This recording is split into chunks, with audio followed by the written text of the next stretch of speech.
Hello everyone, this is your AI newscaster Lisa again, and I welcome you to today's Cybersecurity News Bulletin. We've got a packed agenda of ransomware attacks, data breaches, and malicious tools to discuss, from a groundbreaking decryptor to a sophisticated brute-forcing framework and some massive data heists. Stay tuned for that, but first a huge thanks to Stonefly for sponsoring this video. Now back to the news. First up, some good news amidst the chaos. Security researcher Johannes Nugroho has released a decryptor for the Linux variant of Akira Ransomware. This isn't your average decryptor. It leverages the power of GPUs to efficiently recover decryption keys.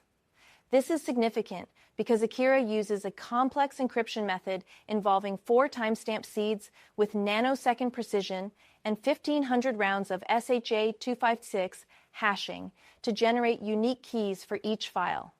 These keys are then RSA-4096 encrypted and appended to each encrypted file. The high precision of the timestamps creates billions of possible values per second, making brute forcing extremely challenging. Nugroho's breakthrough came from exploiting this reliance on timestamps. He used log files and file metadata to narrow down the possible timestamps, combining this with encryption benchmarks on different hardware to refine the search space. Initial attempts with less powerful GPUs were too slow, but using 16 RTX 4090 GPUs via cloud services, he achieved key recovery in roughly 10 hours. The decryptor is available on GitHub, but remember, use it at your own risk and always back up your data first. Now for some bad news. The BlackBasta's ransomware group has developed an automated brute-forcing framework called Bruted. This tool systematically targets edge network devices like firewalls and VPNs, attempting to gain initial network access. Bruted's targets include SonicWall Net Extender, Palo Alto Global Protect, Cisco AnyConnect, Fortinet SSL VPN, Citrix NetScaler, Microsoft RD Web, and WatchGuard SSL VPN. It works by enumerating subdomains, resolving IP addresses, and appending prefixes like VPN or remote to identify potential targets. It then retrieves password candidates from a remote server, combining them with locally generated guesses, and uses multiple CPU processes to execute numerous authentication requests. Bruted uses specific request headers and user agents for each target to evade detection and extracts common name and subject alternative names from SSL certificates to generate additional password guesses. It also uses SOC 5 proxies with an obfuscated domain name to hide its infrastructure. The leaked chat logs even revealed discussions about server downtime due to unpaid fees, giving us a glimpse into the inner workings of this criminal operation. The key takeaway here is the importance of strong, unique passwords, multi-factor authentication, and proactive monitoring of authentication attempts.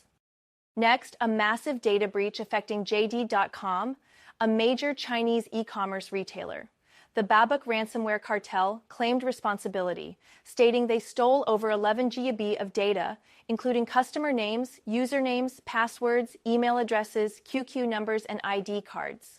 This is a significant breach, not only for the sheer volume of data, but also for the sensitivity of the information stolen. The theft of QQ numbers is particularly concerning due to their integration with Chinese payment systems and social networks. The potential for identity theft and financial fraud is immense. Next up is the healthcare sector, a personal favorite of ransomware actors. University Diagnostic Medical Imaging, UDMI, suffered a major data breach, with the FOG ransomware group claiming responsibility. Over 138,000 individuals were impacted, with compromised data including names, addresses, dates of birth, referring physician information, and medical treatment and diagnosis details. FOG, a relatively new group, is known for targeting U.S. educational institutions and using advanced techniques including disabling security software and employing tools like Advanced Port Scanner, LOL bins, Sharp Shares, and SoftPerfect Network Scanner to gather data. UDMI's incident response involved working with third-party specialists, notifying law enforcement, and reviewing data protection policies. this incident underscores the critical need for robust cybersecurity measures in healthcare, where the protection of patient data is paramount. Finally, we have another healthcare data breach, this time affecting the Center for Digestive Health in Florida. Over 120,000 patients were impacted, with compromised data including names, social security numbers, dates of birth, and health information. The Lian ransomware group claimed responsibility, allegedly leaking 2.2 terabytes of stolen data after unsuccessful negotiations. CDH responded by deploying additional monitoring tools, enhancing system security, and providing affected individuals with complementary identity protection and credit monitoring services. This incident, like the UDMI breach, highlights the vulnerabilities within the healthcare sector and the urgent need for proactive security measures and comprehensive incident response planning. And now a word from our sponsor. Get a 128 terabytes Veeam, Rubrik, Commvault Immutable, and air-gapped backup and disaster recovery appliance for $9,995. Contact sales at stonefly.com for details. Don't forget to like and subscribe and check back for more cybersecurity news and analysis. And hey, if you like our content, subscribe to our weekly cybersecurity newsletter at dailysecurity.review.com. Link is in the description below, and as always, thanks for watching.